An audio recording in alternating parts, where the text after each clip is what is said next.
ka MLA jong Boko Kamrup Assam Nandita Das mentagasngi kelawan banjurep hidalade ke jinglong jengban hapok kathai nang pi kata hadin bagladan ke jingya ke jaya kini kita yo balala tang nagdaw bagi pulit Assam kila temu ban buk tem hakasnong umwali ya katega MLA lawan ban senran langru di pulit Assam bar katega MLA kalalej ban jingoru ya kaweni ki jakah umwali ya kabaka Assam kala temu ban tai bat penyang ketem pulit hadin nang tai katega MLA kalarej ru ban ya kenduk kerpangi ki breu ban Assam ki basong basa apok kasnong lauba part 15 part sayaw lang pi.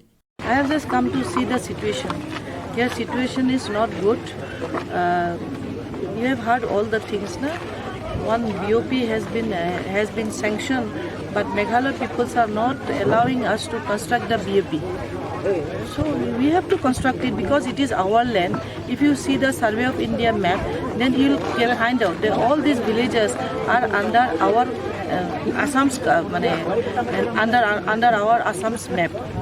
So we want our land back. We don't want any encroachment here. We don't want any communal clash here. We want peace. For that only I have come here. Our map, Survey of India map.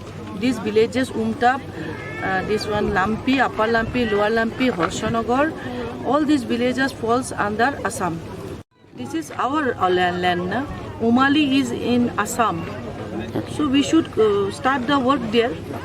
Nobody should disturb us because we are working in our own land. We are not encroaching other state or we are not encroaching other land. We are in our own land. Minister, they should talk, they should discuss and solve this border issue.